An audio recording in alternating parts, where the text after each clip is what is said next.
So, bak. Saya apa tadi poinnya? Sampai apa ya? Nusron tadi memaparkan sejumlah kasus, tapi problem kita bukan mengevaluasi kasus itu, karena setiap orang bisa tambahkan, bisa kurangkan kasus itu. Problem kita hari ini adalah membuktikan bahwa jaminan terhadap keadilan itu diterima oleh semua orang. Itu soalnya tuh. Supaya supaya lebih netral, coba bukan kita yang evaluasi hukum kita hari ini, kita pakai kacamata luar. Di audit secara eksternal, sama seperti akuntansi, audit eksternal itu jauh lebih bermutu daripada audit internal. Kalau kita audit eksternal, kita pakai misalnya teropong dari lembaga-lembaga hak asasi manusia internasional yang menemukan bahwa indeks demokrasi kita, junto indeks hak asasi manusia, turun. Sekarang kita bertanya, bukankah dipromosikan ada penegakan hukum? Kalau ada penegakan hukum, seharusnya indeksnya tidak turun. Jadi kalau terjadi paradoks itu, ada penegakan hukum tetapi indeks demokrasi kita turun, artinya penegakan hukum itu otoriter. Kan itu cara mudah untuk membaca hukum tuh. Kalau ada penegakan hukum dan indeks demokrasi kita naik, artinya hukum itu hukum yang demokratis, saudara Nusron. Nah, contoh ini juga bisa dipakai untuk kasus yang lain. Mengapa misalnya World Bank menegur pemerintah Indonesia dalam soal infrastruktur? Karena ada kontrak swasta yang dibatalkan karena BUMN masuk tuh. Kan itu nggak fair. Jadi dari kacamata luar, cermin luar, kita tahu kita punya masalah. Karena itu ditegur. Nah, teguran internasional itu pasti tidak ada urusannya dengan pilpres. Karena itu semata-mata untuk memperlihatkan kalau Indonesia wajah hukumnya berat pada perintah penguasa, maka investasi punya ketidakpastian. Kalau hukum Indonesia itu berat pada penghukuman soal-soal yang remeh-temeh, itu artinya ada pelanggaran HAM. Nah, itu yang tadi saya mau terangkan pada saudara Nusron, bahwa kita mau lihat ini sebagai satu keseluruhan dari mental hukum kekuasaan tuh. Jadi secara umum orang melihat bahwa di istana terjadi black market of justice. Entah itu untuk urusan apa.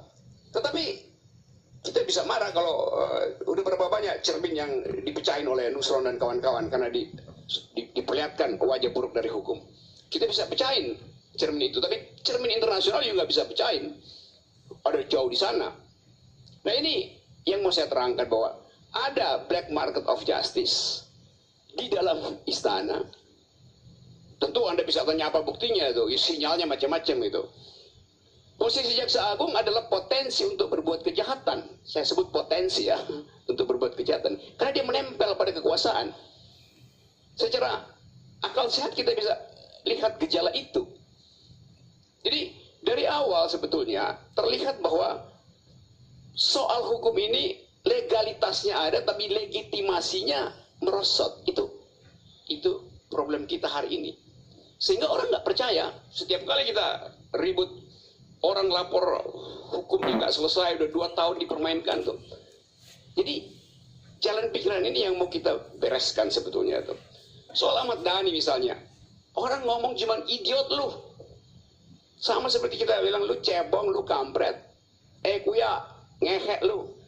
Hal yang dikeluarkan secara ekspresif pada keadaan tertentu, bukan dengan intensi, itu kena hukuman kan? Bagaimana akalnya menghukum orang yang karena semacam reaksi membela diri dia keluarin itu tuh. Sama seperti anak tangkis, gerak tak sadar, mengucapkan idiot, itu gerak tak sadar. Apa yang dicarikan delik itu?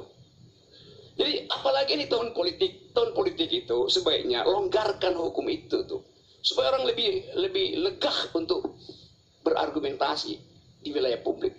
Namanya tahun politik, ngapain hukumnya terlalu dibikin kencang? Justru dia menahan kenikmatan orang untuk masuk dalam diskursus politik. Jadi hal-hal semacam itu yang menurut saya membuat orang menilai bahwa hukum kita memang mandek, macet. Kasus saya misalnya, berkali-kali teman-teman saudara yang Nusron ini, kebetulan Nusron rada bagus otaknya malam ini.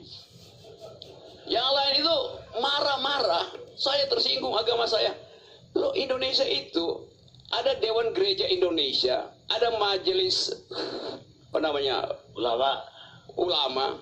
Kenapa nggak mereka yang protes?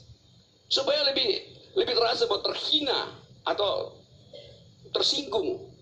Jadi buat apa ada lembaga-lembaga itu? Kalau setiap individu ngamuk-ngamuk sendirian, ngapain itu? Soal kerukunan berhenti hanya karena satu individu ngamuk. Jadi, saudara Nusron ini tadi saya catat apa tadi ya? Sampai lupa saya nih. Hal-hal semacam ini yang membuat orang nggak percaya bahwa ada semacam pikiran hukum yang utuh pada rejim ini. Kasus yang paling memalukan adalah presiden ditegur oleh menterinya sendiri soal Abu Bakar Basir. Itu kan memalukan, bahwa presiden kok nggak ngerti hierarki untuk mengucapkan suatu masalah hukum.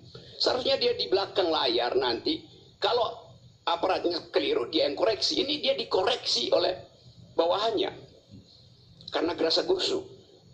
Sekarang bahkan dia dikoreksi oleh mic-nya sendiri karena gerasa gerusu ngomong. Jadi soal-soal semacam ini yang memperlihatkan bahwa keinginan kita untuk menertibkan hukum itu dibayang-bayangi oleh keinginan kekuasaan untuk mempertahankan arogansinya itu.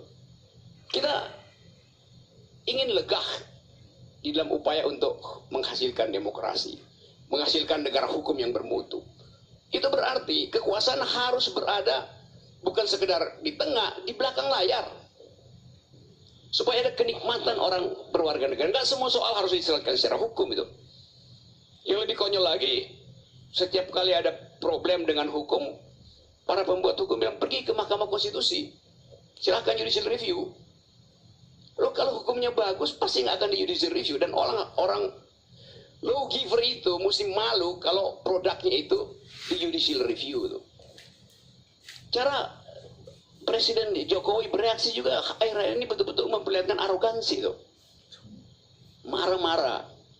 Atau apa kemarin berupaya untuk memperlihatkan tubuh kekuasaan, bukan tubuh kenegarawanan.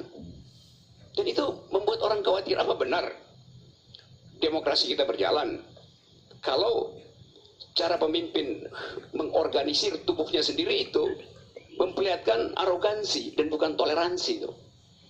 Jadi, saudara Nusron, saya kira bagus malam ini kita bikin semacam evaluasi bahwa ada banyak sebetulnya kekacauan hanya karena ketidakpahaman terhadap dalil-dalil dasar bernegara itu. Soal yang tadi baru soal presiden marah-marah atau bukan marah atau kaget kenapa harga tiket naik. Ngapain kaget? Negara itu adalah pemegang saham Pertamina. Kok kaget bahwa Pertamina memonopoli perdagangan aftur? Kan orang berpikir, ini presiden nggak ngerti hierarki perundang-undangan apa? Kenapa dia mesti kaget? Jadi, begitu banyak soal dipertontonkan pada kita justru di tahun-tahun yang paling kritis, yaitu tahun pergantian kekuasaan itu. Nah, mental hukum semacam ini yang terus-menerus saya kritik. Saya mengkritik mental hukumnya itu. Soal lain, soal menurut saya kata yang paling menimbulkan kebencian hari ini adalah kata ujaran kebencian. Kata ujaran kebencian itu udah jadi kayak momok, sehingga justru menimbulkan kebencian. Setiap kali presiden memakai kata ujaran kebencian, yang timbul adalah justru kebencian terhadap orang yang mengatakan ujaran kebencian tuh. Karena orang udah bayangin korban lagi nih. Jadi nggak ada kehangatan berwarga negara. Nah, saya kira itu semua soal yang ingin saya terangkan malam ini, dan cobalah bikin refleksi diri gitu, bahwa memang ada arogansi diperlihatkan di dalam soal penegakan hukum itu.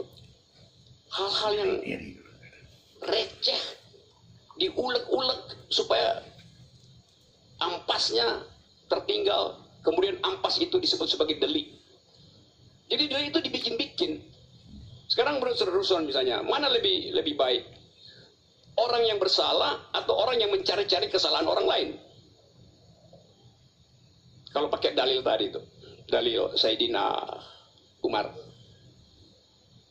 Ya, yang mencari-cari kesalahan itu lebih buruk daripada orang yang bersalah tuh. Kalau saya putar sedikit ya, interpretasinya tuh. Jadi sebaiknya kita mulai dengan satu pikiran baru, bahwa hukum itu dimaksudkan untuk menghasilkan ketenangan, bukan untuk menghasilkan keributan-keributan baru. Habis seluruh pasal KUHP kalau setiap soal dibuatkan delik. Pasal KUHP ada berapa jumlahnya? Berapa? 584. Sekarang mau dibikin kasus 585 tuh. Deliknya mau diambil dari mana yang satu itu? Oke. Kalau semuanya dibikin delik.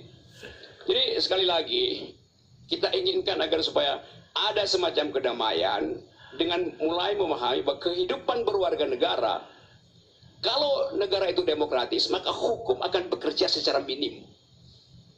Bukti bahwa terus-menerus terjadi kriminalisasi, penangkapan, pemenjaraan, itu artinya demokrasi nggak bekerja.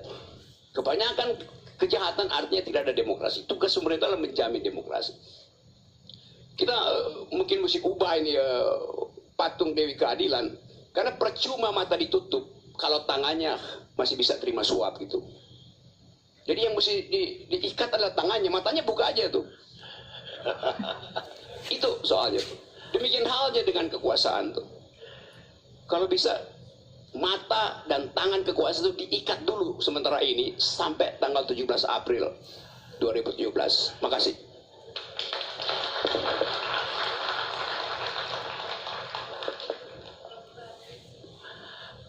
Pemirsa, politik itu memang menentukan siapa yang memiliki kekuasaan, bukan yang mempunyai kebenaran.